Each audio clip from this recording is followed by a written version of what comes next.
আহি আছিলোঁ চ' পাছিঘাট ৰাণাঘাটৰ ওপৰত বিশেষকৈ মোৰ স্পেচিয়েলি বহুত ভাগ্য বুলি ক'ব লাগিব মনোজ দাক লগ পালোঁ আৰু বিশ্বজিৎ দৈমাৰী দাক লগ পালোঁ।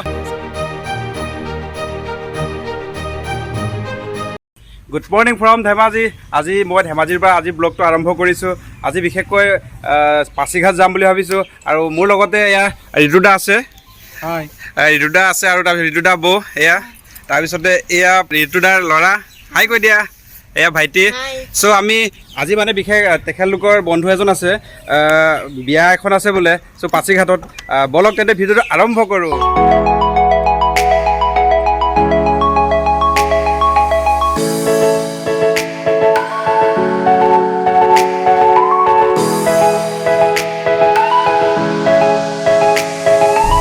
গাইজ কোলাজান তিনিআলি পালোহি আৰু কোলাজান এয়া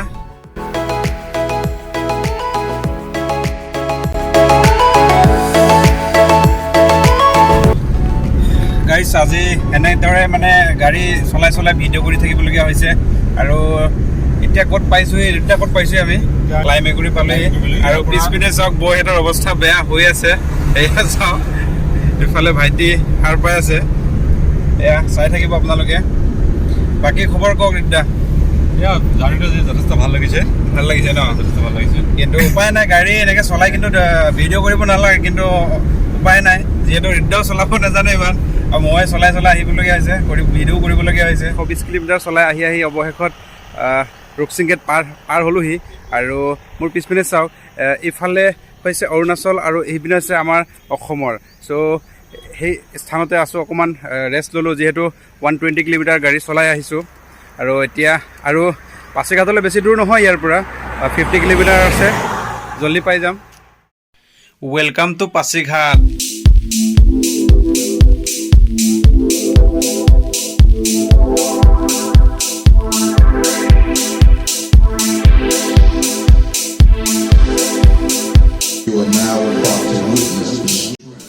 তো ফাইনেলি পাছিঘাট পালোহি, আপাৰগাঞ্জ কাটা। এইটো ঠাইখনৰ নাম হৈছে আপাৰগাঞ্জ কাটা। ইয়াত মোৰ পিছপিনে ৰভাঘৰ আছে, আমি এতিয়া সোমাই গৈছোঁ ভিতৰলৈ।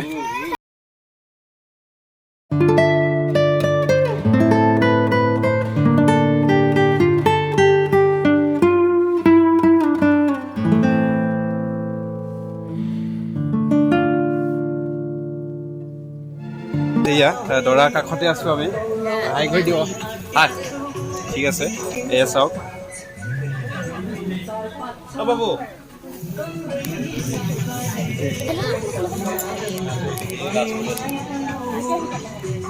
কালি গধূলি ৰাতিয়ে হ'ল ক'বলৈ হওক।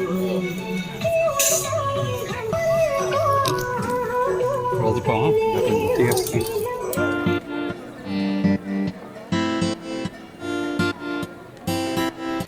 গাইজ ফাইনেলি বিয়া খালোঁ আৰু বিয়া খাই এতিয়া ভাবিলোঁ যিহেতু পাছিঘাটত আছোঁ, পাছিঘাটৰ আটাইতকৈ জনপ্ৰিয় ৰাণাঘাট বুলি কোৱা হয়, যিহেতু এয়া চাওক ৰাণাঘাট, এইফালে মোৰ পিছফালে ৰাণাঘাট এখন আছে, এয়া চাওক।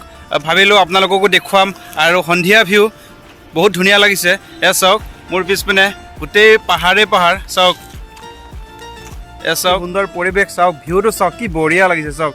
ওপৰত দলং, তলত পিকনিক স্পট আছে চাওক, তলত সৌবিলাক মানুহ, এয়া চাওক মানুহ আৰু এইপিনে গাড়ী আছে, এয়া চাওক গাড়ী আছে তলত, কি বঢ়িয়া পৰিৱেশ, সঁচাই খুব ভাল লগা পৰিৱেশ। যদি আপোনালোকে পাছিঘাট আহে, এই ৰাণাঘাটত কিন্তু আপোনালোকে ইয়াত চাই আহিব, কাৰণ এই ৰাণাঘাট ব্ৰিজটো আগতে আমি সৰুতে বহুত আহিছিলোঁ, কিন্তু সৰুতে আমাৰ বহুত সৰুতে আহিছিলোঁ, কিন্তু সৰুতে এই ব্ৰিজখন কমপ্লিট হোৱা নাছিলে। এতিয়া কিন্তু ব্ৰিজখন কমপ্লিট হোৱা প্ৰায় 10-15 বছৰ মানেই হ'ল চাগে, কিন্তু চাওক বহুত মানুহে অহা নাই, কিন্তু অহা মানুহ যিসকল আহিছে তেখেতলোকে ইয়াৰ সৌন্দৰ্য উপভোগ কৰি নকৰাকৈ একচুৱেলি নাযায়গৈ। এয়া চাওক, চাওক এনেদৰে খোজকাঢ়ি আছোঁ আমি, ইয়াৰ ঋতুদা আছে লগত। ঋতুদা কেনেকুৱা লাগিছে জেগাটো, কেনেকুৱা লাগিছে? ধুনীয়া পৰিৱেশ, কেনেকুৱা পৰিৱেশ, আগতেও আহিছিলোঁ কিন্তু আগৰ পৰিৱেশ নাই, এতিয়া আৰু ভাল লাগিছে। ইয়াতে বৌ একেবাৰে নৈসৰ্গিক পৰিৱেশ, একদম হাই কৈ দিয়ক বৌ, হাই। গোটেইখিনি এনেকৈ অলপ পৰিৱেশ পৰ্যটনৰ বাবে বৰ সুন্দৰকৈ সজাই পৰাই তোলা হৈছে।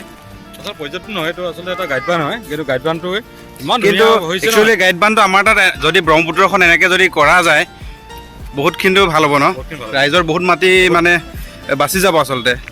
বহুত ৰাইজৰ সুবিধা হ'ব এনেকৈ গাইড বান হয় হয় কিন্তু খুব ভাল লাগিছে সন্ধিয়া পৰিৱেশত আহি এয়া চাওক পিছপিনে